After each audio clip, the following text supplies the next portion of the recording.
Hola a todos y bienvenidos a una nueva inmersión. Hoy nos vamos a sumergir en la complicada situación que vive Haití Oh, sí.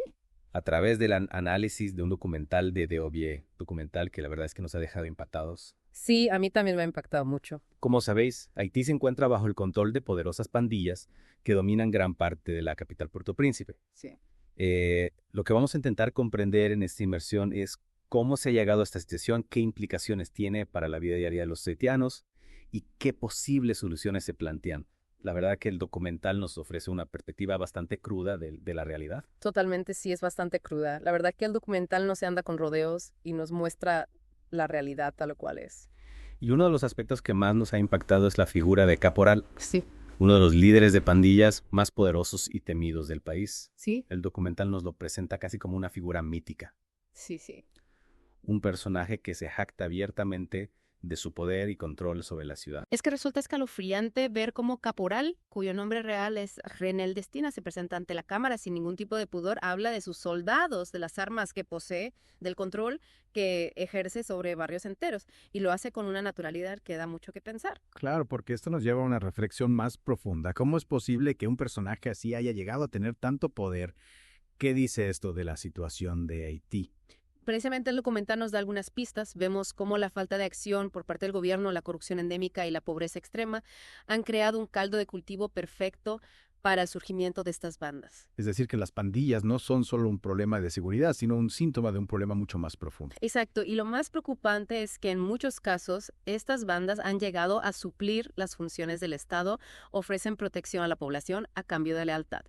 Y silencio, controlan territorios, imponen sus propias leyes. Es una situación realmente compleja. Desde luego, el documental también nos muestra cómo esta situación afecta la vida diaria de los haitianos en Puerto Príncipe. Claro, la gente vive con miedo, con la incertidumbre de no saber qué puede pasar en la siguiente esquina, ir al trabajo, a la escuela o simplemente salir a la calle se convierte en un acto de valentía. De hecho, el documental recoge varios testimonios de residentes que describen cómo la violencia ha transformado sus vidas por completo. Sí, y no solo a nivel individual, sino también a nivel social y cultural, vemos cómo instituciones como el Centro de Arte Haitiano luchan por sobrevivir en medio de la violencia, cómo las tradiciones se van perdiendo, cómo el miedo se instala en cada rincón de la sociedad, es realmente desgarrador. Y si hablamos del impacto en la cultura, ¿qué te ha parecido la historia del Centro de Arte Haitiano que se menciona en el documental? Me ha parecido un ejemplo muy potente de resiliencia. A pesar de las dificultades de la violencia que les rodea a estas personas, siguen luchando por mantener viva la cultura haitiana. Es un rayo de esperanza en medio de tanta oscuridad. Es admirable sin duda. ¿Y qué me dices de la crisis humanitaria que se está viviendo el documental?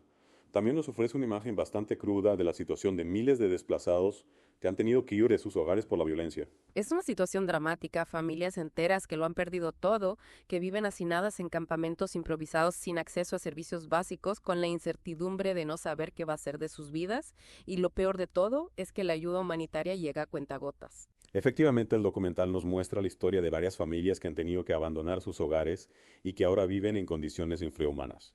Y en este contexto, los niños son los que más sufren. Muchos de ellos están desnutridos, traumatizados por la violencia, sin acceso a la educación. Es una generación entera que está pagando las consecuencias de esta crisis.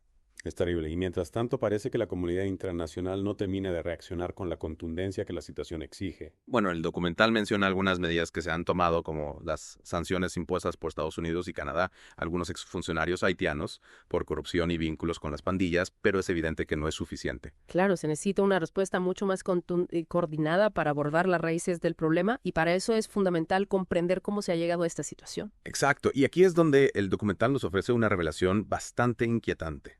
Si quieres saber a qué revelación se refiere nuestro experto, no te pierdas la segunda parte de esta inmersión y si aún no lo has hecho, suscríbete a nuestro canal Reacción en Podcast para no perderte ninguno de nuestros análisis. Te esperamos. Los esperamos.